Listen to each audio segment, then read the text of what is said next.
Hey everyone, welcome back to the channel. This is Anime Octopus, and today we're diving into a fascinating what-if scenario. What if Naruto became the 10 Tails Jinchūriki? Part 2. Before we jump in, a quick disclaimer, all content on this channel is purely for entertainment and discussion. I do not own any of the anime footage used, full credit goes to the original creators and copyright holders. Alright, let's get started. Today was a remarkable day for Konohagakure no Sato. It was the day their Yondaime Hokage successfully contained the Kyuubi. Though the beast was no longer a threat, not everyone found it easy to accept.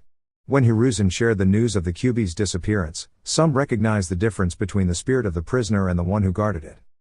However, many villagers, along with some Chunin and a few Jonin, struggled to believe it. Rumors began to spread about Konoha being under a lingering curse, and some people whispered about the young child known as Naruko, the child of the Nine Tails.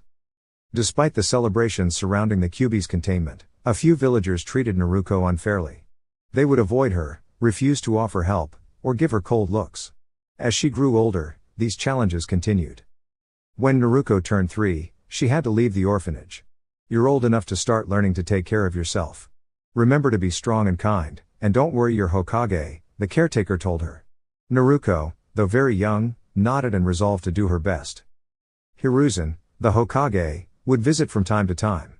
As his responsibilities grew, his visits became less frequent, but he always worried about her well-being. To ensure Naruko was looked after, he assigned 2 Chunin to watch over her. Unfortunately, they did not always treat her with kindness. As Naruko explored the village and learned to navigate life on her own, she faced many difficulties. She often had to rely on her quick thinking and determination to find food and shelter, and though life was challenging, she never gave up. On her 4th birthday, Naruko found herself in a particularly tough situation. Some villagers were upset by the rumors about her, and she ran through the streets trying to find a safe place. She turned into an alleyway, only to find it blocked at the end. Her heart pounded as she looked around, unsure where to go next. "Please, I don't mean any harm," she whispered to herself, trying to stay calm. Her tears reflected the fear and confusion she felt, but she also felt a small spark of determination within her. At that moment, something incredible happened. The chakra of the Kyuubi within her quietly activated, creating a gentle protective aura around her. This energy healed her scrapes and helped her regain her strength. Slowly, she realized that she had the ability to overcome challenges with courage and resilience. An hour later, Naruko sat up in the alleyway, brushing away her tears. She looked at her hands and her clothes, noting that the energy within her had restored everything to normal. Though the night had been difficult, she felt a new sense of confidence. Naruko knew that no matter what obstacles came her way, she could face them with determination and a kind heart. "That's strange," the 4-year-old girl whispered to herself, remembering everything that had happened to her, or more precisely, what the Chunin had told her. The memories made her hug her knees tightly and feel tears welling up again. "Why do they dislike me so much? What did I ever do to anyone? I don't even know anyone," Naruko murmured, her tears gently rolling down her cheeks. "Would it be better if I had never been born? I mean, no one seems to notice me or care about me," she whispered again, feeling very alone. "If it would make them happier for me to just disappear," she added softly, struggling to find the right words for her young mind. She didn't speak anymore, sitting quietly as she tried to make sense of why people were unkind to her. "I'm only 4. They are bigger and older than me. What can I do?" she wondered, not realizing that someone was quietly observing her. "Would you forgive them, young one?" a gentle voice asked. Naruko looked up quickly, startled, trying to locate the source of the voice. Seeing no one around, she assumed it must be her imagination. Still, the question made her think. She knew what forgiveness meant, thanks to a few lessons from her Gigi before she had left the orphanage. She had also picked up some words on the streets, listening to conversations as she tried to learn as much as she could. I would, she answered softly, because she didn't like the idea of holding grudges, even at her young age. She wanted to be kind, unlike those who had treated her poorly. "Do you feel angry at them?" the voice asked again, and Naruko looked around nervously. "Who's there?" she called out, but there was only silence. Sitting against a wall, she thought carefully about the question. She understood the feeling of anger, but she realized she didn't want to be consumed by it. "I don't think I do," she whispered, and somehow, the voice seemed to understand her without a reply. The mysterious presence observed quietly, knowing that Naruko was still very young and had not yet been hardened by the world. "She is innocent," and she still has so much potential, it thought, retreating back into the quiet of her mind. Months passed quickly, but Naruko's days were still lonely. When she ventured outside after her 4th birthday, some villagers grew more distant, though not all knew the whole story. She had to find new places to hide and sleep, as her old hiding spots were discovered. Naruko never smiled much, rarely spoke, and avoided others. She believed the Hokage had forgotten her, as no one had come to check on her since she left the orphanage. On her 5th birthday, as night approached, she moved carefully through the village to avoid attention. Her clothes were worn, and she looked even smaller than before. She eventually reached a large field, with tall trees lining the far edge. The sight of the forest entrance made her pause, and she quickly ran toward a nearby bush to hide. Unbeknownst to her, a pair of Chunin were quietly following, assigned to watch over her. They had been tasked with keeping her safe, though she didn't realize it. Before she could settle, the two called out.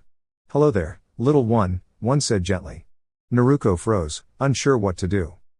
The Chunin approached, but instead of being unkind, they simply guided her to safety. "Don't be afraid. We're here to help," they assured her. Suddenly, the familiar calm voice spoke in her mind again. "Would you like to see someone who can help you, young one?" Naruko nodded slowly, still cautious but curious. The next moment, she found herself in a mysterious, glowing space. A towering, gentle presence appeared before her, much larger than anything she had ever seen. Its voice was soft but confident. "You are safe here, Naruko," it said. "You are not alone. I am a part of you, and I am real. You can trust me. I have been watching over you, and I will help you." Naruko, overwhelmed by the size of the being, simply nodded, too awestruck to speak. "You may call me Jubi," it continued. "For now, know this, you have potential, and you will grow strong, not by hurting others, but by learning and believing in yourself." A gentle pull lifted her attention, and soon she found herself back near the village, surrounded by people, but no one was unkind this time. Naruko realized that she was not alone, and that she had someone watching over her, guiding her as she grew stronger every day. What Naruko didn't notice, though the others could, were the injuries she had sustained. All of them were healing at an astonishing rate, almost impossible for the human eye to follow. The wound on her neck seemed the most apparent, though even her vocal cords had mended. Amazing! No human could recover that fast. Not even Tsunade-sama, the greatest medic nin in the world. The Jonin exclaimed, preparing to confront Naruko once more. That was until their gaze fell upon the young red-headed girl's eyes. What? How does she have the Sharingan? The Jonin shouted, sending a ripple of panic through the others. They too saw her eyes and recognized a fragment of the legendary dojutsu. Yet they had never witnessed a Sharingan fully covering the eyes, nor had they seen it glow. The Jonin was within reach when the Jubi spoke to Naruko through her mind. "Young one, I have temporarily opened your chakra pathways. Hold out your right hand and repeat after me." The Jubi instructed, and Naruko obeyed. As the Jonin advanced, Naruko's hand almost touched them. Following the Jubi's guidance, she felt an unusual energy surge through her. "Shinra Tensei," Naruko called, and a powerful invisible force emanated from her, pushing outward. The energy swept through the field, sending everything around her flying, rocks, trees, and obstacles alike. The once open training field was transformed into a vast crater. "That might have been a bit much," the Jubi remarked, almost humorously. Naruko stared in disbelief. "I did that?"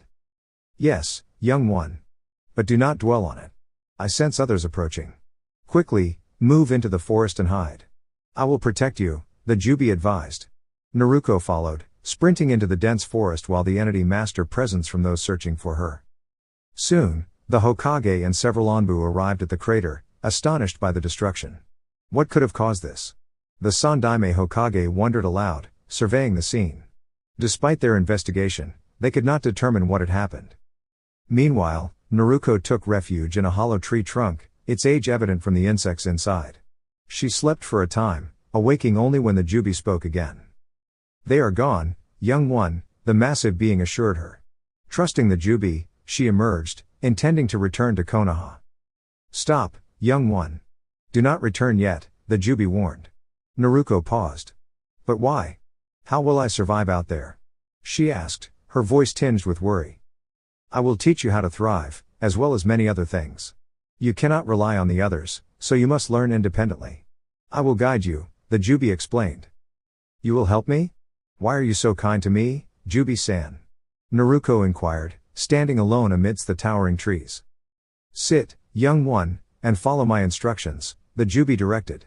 Naruko obeyed, not wanting to disappoint the only being who had shown her genuine care. The Jubi guided her through meditation, teaching her to enter her mindscape, the inner world where she first encountered the entity. With practice, Naruko confronted the vastness of the Jubi once more, amazed by its sheer size. Do not fear. I mean you no harm. Calm yourself, we have much to discuss, the Jubi reassured her. Using one of its massive tails, the entity gently lifted Naruko, surprising her with its comfort. Good. Now that you are relaxed, let us begin, the Jubi said. I am kind to you because of how others have treated you. They judged and misunderstood you. But I see your true potential. Now, I must ask you something. Answer honestly, young one. Can you do that? Naruko nodded. Yes, Jubi-san. Imagine you had limitless power, enough to shape the world as you wished. Would you use it to bring harm or to protect and create peace? The Jubi asked. Naruko thought carefully. I wouldn't use it to hurt anyone. Even if no one has always been kind to me, I wouldn't cause harm. I would protect those I care about. I'd try to make the world better, as much as I could, she answered sincerely.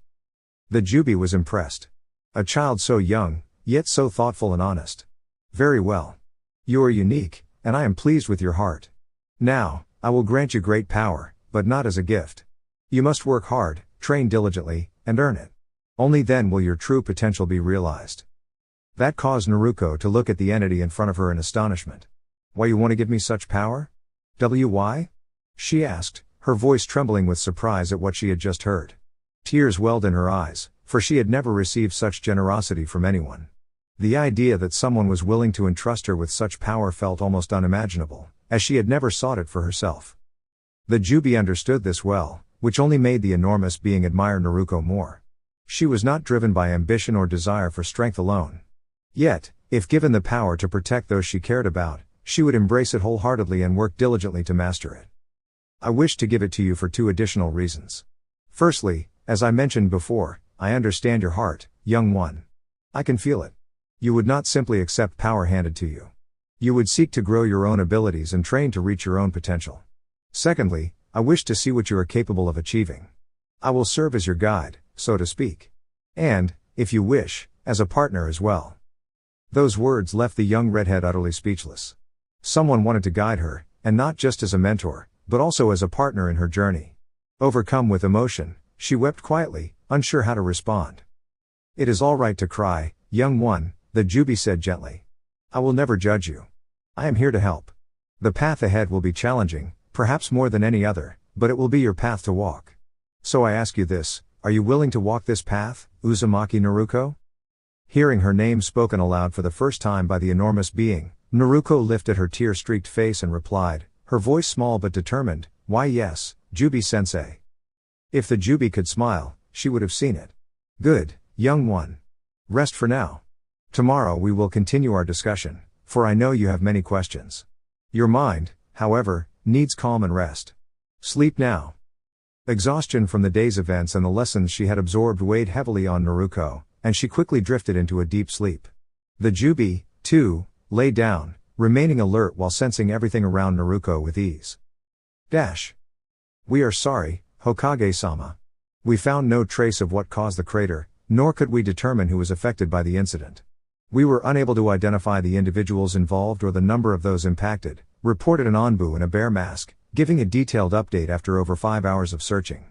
Hiruzen listened attentively before responding. Thank you, Boar. You are all dismissed for now, Hiruzen said.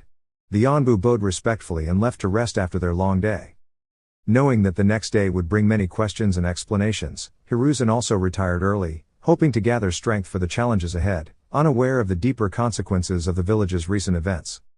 The following morning, Naruko woke with a sudden start, a reflex she had developed from living on the streets of Konoha. Glancing around, the red-haired girl quickly recalled the events of the previous day. Concerned about a mysterious injury she remembered, she instinctively touched her throat, searching for any sign of a scar. Finding none, she exhaled in relief. Jubi-sensei, she called into the depths of her mind, hoping the presence would respond. Why don't I have any marks, and how did I recover so quickly last night? A calm, Resonant voice echoed in her mind. That is due to the chakra you possess. To simplify, I gifted you a portion of my energy when you were born because it was extraordinarily strong. It now flows within you, though it is yours alone, for I chose to give it. Before Naruko could ask another question, the one-eyed entity continued. But first, begin your day. Locate a water source in this forest and use it to freshen yourself and your clothes. Once that is done, I will guide you in finding your sustenance. Following the instructions, Naruko rose from her resting place against a tree in the forest of death. It was not long before she discovered a small river meandering through the dense woods. Removing her simple garments, she stepped into the cool water and began washing herself, scrubbing away the grime of her previous struggles. A wave of emotions overtook her as memories of yesterday resurfaced. Overwhelmed, she stumbled back onto the riverbank, tears streaming down her face. Let it out, young one, came Jubi's gentle voice. I feel like I did something terrible, Naruko whispered, her shoulders shaking. You are not terrible, Jubi replied firmly. Those creatures acted in hostility, but you only defended yourself. You are human, Naruko, with a heart and feelings. Do not carry the weight of their actions as your own. Naruko sat quietly, absorbing the reassurance. After a few moments of silence, she thanked the entity and finished washing her clothes, putting them back on with renewed composure. Good. Now comes the exciting part, Jubi said, his tone tinged with an unusual warmth. Naruko's lips curved into a small, hopeful smile. The forest holds many creatures that could be dangerous, so exercise caution. I sense them nearby, but they are not a threat at this moment. Focus now on the small animal behind that bush. Observe, learn, and practice patience, Jubi instructed. Naruko carefully followed his guidance. Her first attempt to approach the animal was unsuccessful. The small creature darted away. Undeterred, she observed the surrounding environment, learning how to move quietly and attentively. Her perseverance paid off. Later, by the river, Jubi instructed her in crafting a simple tool for fishing. With a sturdy stick and a smooth stone, Naruko sharpened the end into a primitive spear. Her first attempts were clumsy, but under Jubi's guidance, she quickly improved. After hours of careful effort, she successfully caught her first fish. The satisfaction of her achievement brought tears of joy to her eyes. Thank you, Jubi-sensei, she whispered, gratitude overflowing. You have done well, young one, Jubi said, sensing her emotions. You will grow strong and wise. After eating, Naruko felt lighter, both physically and emotionally. When Jubi asked if she wished to speak, she eagerly nodded. Jubi-sensei, she began, her voice tinged with sadness, why did those people treat me so harshly? I never meant anyone harm. Why were they so cruel? Jubi listened carefully, feeling the depth of her question and understanding her desire for answers. Let us begin there, he said, prepared to guide her through the difficult truths of the world. What I am about to share with you, young one, you must promise never to reveal to anyone, the Jubi said gently. I will tell you many things through a story so that you can understand them clearly. Do you promise to keep this secret? Naruko did not hesitate. She had already learned the importance of a promise. I promise, Jubi-sensei, she said softly. Satisfied, the Jubi began her tale. She spoke of an alien lady and her children, then of 9 extraordinary creatures who would come to be known as the Bijou. The Jubi explained that she had orchestrated events not out of malice, but out of curiosity, to see how humanity would handle the power it was entrusted with. The story was long, but Naruko listened intently, captivated by the gentle, almost storybook way the Jubi shared it. Not once did she interrupt, fully absorbed in every detail. Finally, the Jubi reached the part Naruko had always wondered about, why she had felt so different from everyone else, why some people had treated her with fear or mistrust. Naruko felt a pang of sadness learning that her life had been shaped by forces beyond her control, yet she also felt awe as the Jubi revealed the depth of her own inner strength and how the Jubi had guided her subtly throughout her life. The reason they fear you, the Jubi explained, is because they think you are like the Kyubi. But that is not true. You are far more than they can imagine. There are things within you that are extraordinary, your Kekkei Genkai and your Dojutsu. You will learn what these are, but for now, I will only share the basics. Naruko nodded, her mind buzzing with curiosity and wonder. You possess a dojutsu called the Rin Sharingan, an eye of great power, the Jubi continued. It is unique and tied to your very being. And from the moment of your birth, your body has carried a Kekkei Genkai that allows remarkable healing abilities. Small wounds mend naturally, and even serious injuries improve quickly, though some care and focus are still needed. Naruko's eyes widened in amazement. The Jubi encouraged her that she would need training to fully understand and control her abilities, but that she was ready to begin. The young girl was eager, excited by the chance to grow stronger and wiser. After their conversation, the Jubi guided Naruko to rest, for her young mind had absorbed a great deal. Naruko, exhausted yet filled with new understanding, drifted off to sleep instantly. From that day, Naruko's life changed in ways both challenging and rewarding. The Jubi began her training, starting with unlocking Naruko's chakra, which she mastered surprisingly quickly. The Jubi then taught her to shield her chakra, ensuring that her energy could not be sensed by others. Next came survival skills. Naruko learned to hunt, gather food, and understand plants, berries, and other resources essential to her growth. Her body responded quickly, aided by her Kekkei Genkai, and in a week she had overcome her earlier malnourishment. Exercise became another important focus. Naruko built her stamina, strength, and agility under the Jubi's watchful eye. Her natural abilities, combined with her training, allowed her to progress quickly. "Today, I will teach you chakra control," the Jubi said. "Your abilities are extraordinary, but mastering them will take time and patience. There is one important requirement: you must develop precise control before your 6th birthday. If you do not, your dojutsu may remain dormant." Naruko felt a mix of determination and excitement. She understood the importance of this challenge and promised herself she would succeed. Her training continued, with daily exercises in controlling her chakra. She learned to climb trees using her energy alone and gradually advanced to walking on water, a feat requiring perfect balance and focus. Each success filled her with pride, while the Jubi guided her patiently, encouraging her growth at every step. Naruko's journey had only begun, but with each day she grew stronger, wiser, and more confident. Her determination and the Jubi's guidance promised that she would unlock her full potential and discover the extraordinary power within herself. In the first 3 weeks, Naruko struggled to even stand on the water, no matter how little chakra she used. It wasn't until the following week that she began making slight progress, managing to balance on the water with one foot. That, however, lasted only a few seconds before she lost control and slipped back into the water. 3 months later, Naruko finally gained sufficient control over her chakra to stand and even walk on the water for a few minutes. Beyond that, she could not extend her control, and the Jubi reassured her that this was already an impressive achievement.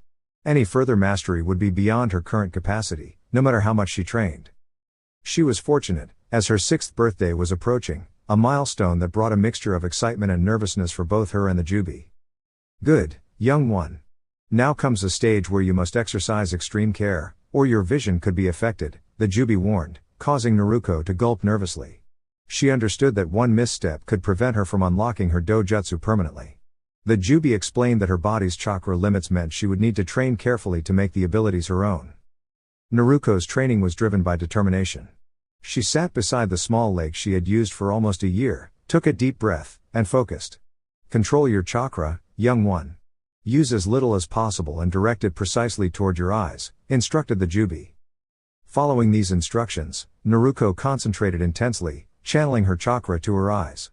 The Jubi then reminded her, "There is something I neglected to mention. Your eyes will not immediately resemble mine. Initially, they will be a weaker version and slightly different in color. Once they awaken, you will not be able to turn them off, but do not worry, they will not require chakra unless you activate their special abilities." Naruko blinked in surprise. "So my current eyes will change?" she asked. "Yes, in a way," the Jubi replied calmly. Naruko, who had grown fond of her violet eyes, accepted this with quiet determination. Focusing once more, she directed her chakra carefully, and when it reached her eyes, she experienced intense discomfort. She knelt by the lake, overcome with the sensation, until it gradually subsided. "What just happened, Jubi-sensei?" "That was intense," Naruko said, rubbing her eyes. The Jubi smiled, though subtly, and explained that this was the only discomfort she would feel. "Now, young one, look at your reflection." As Naruko gazed into the water, she was stunned. Her eyes were now entirely purple, featuring a central pupil surrounded by a ripple pattern. A single tomoe in each eye shimmered faintly, giving off a subtle glow visible only up close. "They're beautiful," Naruko whispered, awestruck. "Yes, and powerful," the Jubi confirmed. "But for now, you must hide this power. Others would covet it if they saw, so I will teach you a simple technique to conceal your eyes for the time being." Following the Jubi's instructions, Naruko learned a genjutsu that temporarily masked her dojutsu. She glanced back at the lake and saw her normal violet eyes reflected, as if nothing had changed. Wow, Jubi-sensei, that's incredible. What's next? Naruko asked, eager to continue her training.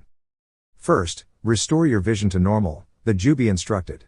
Naruko complied, and her vision returned. Next, you will go to a library and gather certain books. You must be careful not to be seen. We will rely on your stealth skills for this task. Understood, Jubi-sensei, Naruko replied, dashing toward the library. She knew its location well, having hidden nearby many times before when she needed a safe place. The Jubi guided her carefully, ensuring no one noticed her as she approached the library. Once inside, Naruko explored quietly, marveling at how her newly awakened eyes allowed her to see clearly in the dark.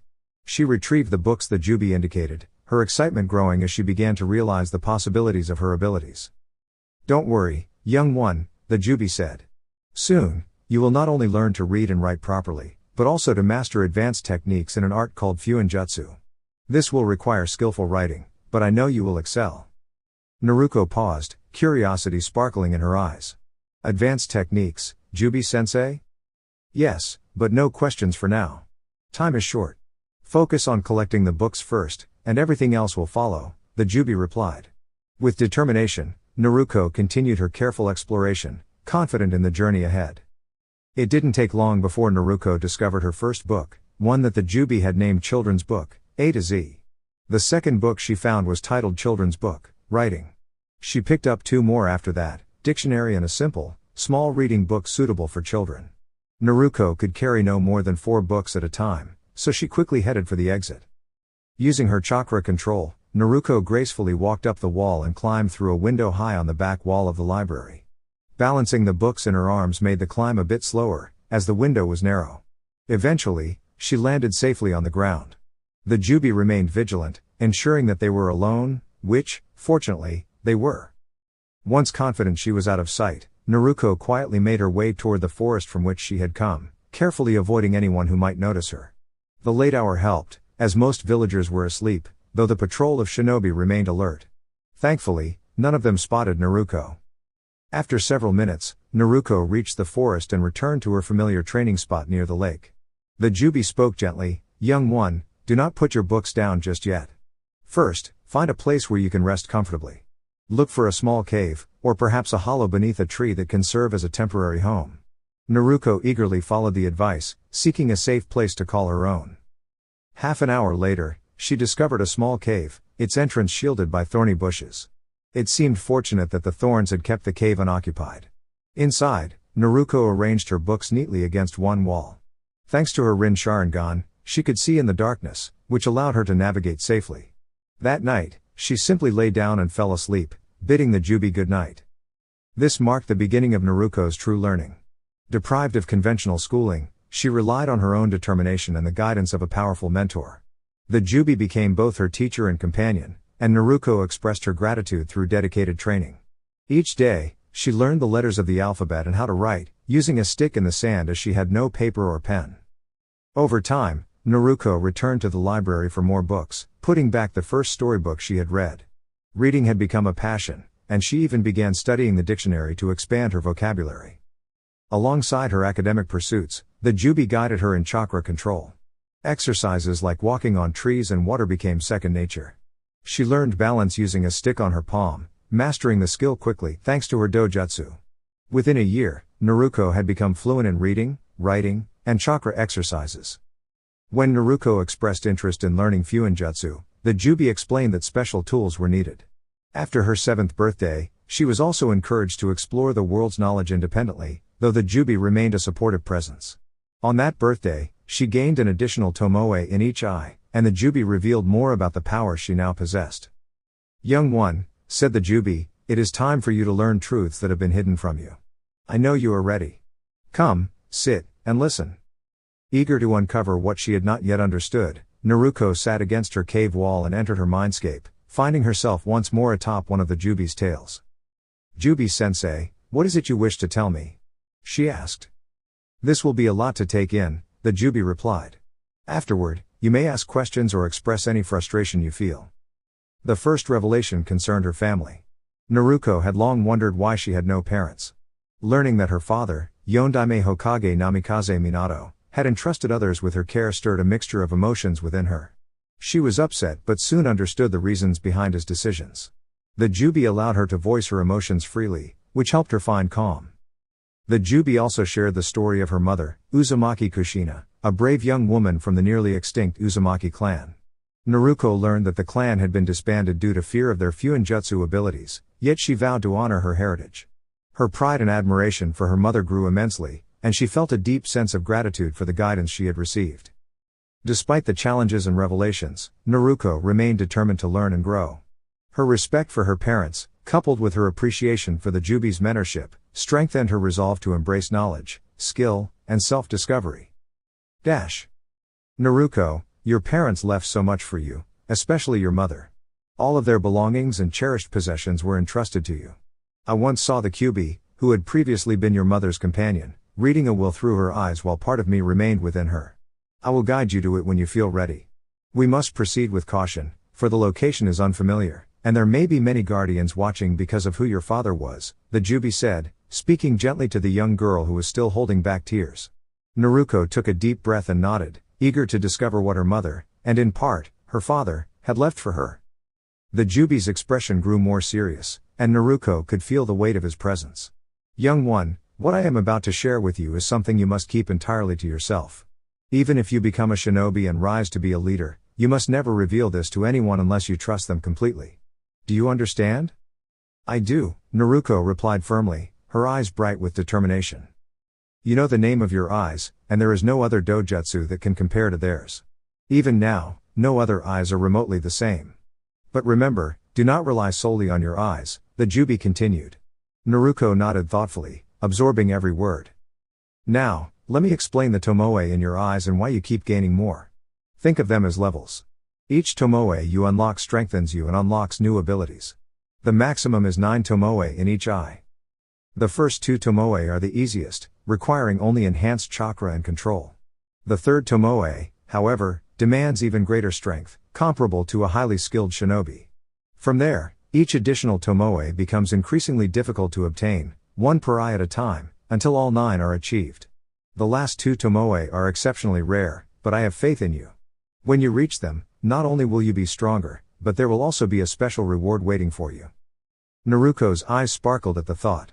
It felt like a grand adventure, like leveling up in a game, but with real stakes. I will do my best, sensei, she exclaimed. I know you will. You must train harder than anyone else. It would help to have someone to train with and trust, though that may not happen soon. Many will try to exploit the power you hold when they learn of it, but remember, your Rin Sharingan cannot be taken or replicated, the Jubi explained. What does that mean? Naruko asked, curious. It means that someday, if you have a family, they will not inherit your eyes or your chakra. But that is far in the future, and you are far too young to worry about it, the Jubi replied. Though she wanted to know more, Naruko respected his guidance and focused on the present. With that, Naruko left the mindscape to continue her training. Today was her 8th birthday, and she was thrilled. After her conversation with the Jubi, she immersed herself in her training, pushing herself to the limit each day. She honed her chakra control and expanded her abilities, while also foraging for food in the Forest of Death. She had visited her parents' home only once, not entering it due to the many shinobi patrolling the area. The Jubi explained that she was likely the only one allowed to enter, as her parents had left protections that required her presence. In the forest, Naruko began learning combat skills. She practiced by facing the creatures and obstacles around her, training to move swiftly and strike precisely without relying on chakra. The Jubi later gifted her a unique taijutsu style, one she could call her own. Although she had no sparring partner yet, Naruko practiced diligently against the creatures of the forest. The Jubi also taught her how to sense the energy of others and how to perceive negativity, skills she took to naturally. She learned that one day, she would possess the abilities of all previous bijou, and more. Though the extent of her future powers was immense, the Jubi reminded her that her intelligence and heart would guide her in using them wisely. Over time, Naruko grew taller and stronger. Now 4 feet 3 inches tall, she wore a red t-shirt and blue shorts she had found in a library lost and found basket, enjoying the freedom of bare feet as she trained. Her hair had grown long and spiky, reaching just below her shoulders, a vibrant red she cherished. The Jubi suggested she might even develop a technique using her hair in the future, which made her eager to keep it long. One day, as she bathed in a river, preparing to resume her training, Naruko heard a sudden gasp. Instantly alert, she assumed a defensive stance. "Who's there? Show yourself," she called. Laughter answered her, and an older woman with purple hair emerged from behind a tree. Another woman, with dark hair and striking red eyes, appeared alongside her. Naruko's gaze was drawn to the beauty of the red-eyed woman, momentarily forgetting to be cautious. The red-eyed woman frowned at the young girl's fascination, but Naruko quickly regained her composure. "You have beautiful eyes," she said sincerely, smiling, before resuming her fighting stance, ready for whatever challenge awaited. What she said surprised not only the red-eyed woman but also the purple-haired one, as they could only gaze at the young girl with curiosity. She complimented my eyes? She didn't look at me like everyone else does, the purple-haired woman thought, observing Naruko, who now had a focused and determined expression that immediately put them on alert. Who is this girl, and what is she doing here in a place like this? The red-eyed woman wondered, unaware that similar thoughts were running through the mind of her companion. "Hello, young one. What brings you here?" the purple-haired woman asked, her earlier concerns temporarily forgotten. Naruko's expression hardened, a flicker of intensity in her eyes. "I live here. What about you two? Are you here to challenge me?" she asked calmly, causing both women to pause in astonishment. "Impossible. No one lives here. This forest is known to be treacherous to those who aren't strong enough to navigate it," the purple-haired woman thought, while the same realization crossed the red-eyed woman's mind. Both widened their eyes further at Naruko's unexpected confidence. "Why would we challenge you, young one? And how is it possible that you live here? Do you even know where you are?" the purple-haired woman inquired. "Because others from my former home have tried to push me out before," Naruko replied evenly. "I stay here because I can and because I was driven to find a safe place. I don't know the name of this forest, and it doesn't concern me. I understand its creatures and their patterns, and they tend to avoid me rather than the other way around." Her tone remained calm but resolute, her senses alert, scanning for any possible threats. The two women were astonished. Naruko, young as she was, clearly possessed remarkable skill and independence. Her unassuming yet athletic frame and the ease with which she carried herself suggested she was capable of much more than her age implied. "Let's all stay calm," the red-eyed woman spoke softly. "We aren't here to fight. My companion and I are simply seeking a place to train, fully aware of the challenges this forest presents. We mean no harm." Naruko noted the calm sincerity in her voice and found it pleasant. She quickly focused, using her trained perception to detect any hidden intentions. Finding none, she relaxed slightly. "Very well. I believe you, for now. If you wish to test your skills, you'll find many opportunities to the west," Naruko said, pointing in that direction, once again surprising the two women. "Wait. You actually confront those creatures?" the purple-haired woman exclaimed, astonished. "They're enormous compared to you." "Yes," Naruko replied, a hint of pride in her tone. "It's the best way to improve. Training alone is difficult, but it teaches resilience." The women hesitated, about to respond, as Naruko moved to retrieve her clothing. She dressed swiftly, readying herself to depart. "Why not come with us? It isn't safe here, even if you are capable. We could assist you, and our leader would want to understand this situation," the red-eyed woman offered, concern evident in her voice. Naruko paused, locking eyes with her. "No, thank you. While I appreciate the offer, I cannot return there, at least, not now. That place has never treated me well. Take care of yourselves, and stay safe," she said before disappearing with remarkable speed, leaving the two women stunned. "That was real. Right? Or was that some illusion?" the purple-haired woman whispered, still trying to process what she had witnessed. "No illusion," the red-eyed woman confirmed. "Whoever that girl is, she is wise beyond her years. And yet, there's something familiar about her story, isn't there?" They both recalled tales of a young girl from Konoha who had vanished mysteriously, someone treated unfairly by her community. With that, they resumed their original purpose, training within the Forest of Death. Yet the red-eyed woman couldn't shake her curiosity about Naruko. Her hair. That color is stunning. But who is she? I must find out. The purple-haired woman noticed her friend's lingering thoughts. "You're unusually intrigued by someone you've just met. I am curious too, but your interest seems deeper," she mused, smiling faintly at her own observation. Meanwhile, Naruko returned to her cave, ensuring she was unseen. She knew that eventually, others would discover her sanctuary. She also understood the importance of training and personal growth before confronting the challenges ahead. Perhaps I will encounter them again. Hopefully, it will be under better circumstances, she reflected, settling down for a brief rest. Dear YouTube family. This is all for now. If you enjoyed this video, don't forget to like, share, and subscribe to my channel for more content. Your support means the world and keeps the creativity flowing. Thank you for watching. Regards. Anime Octopus.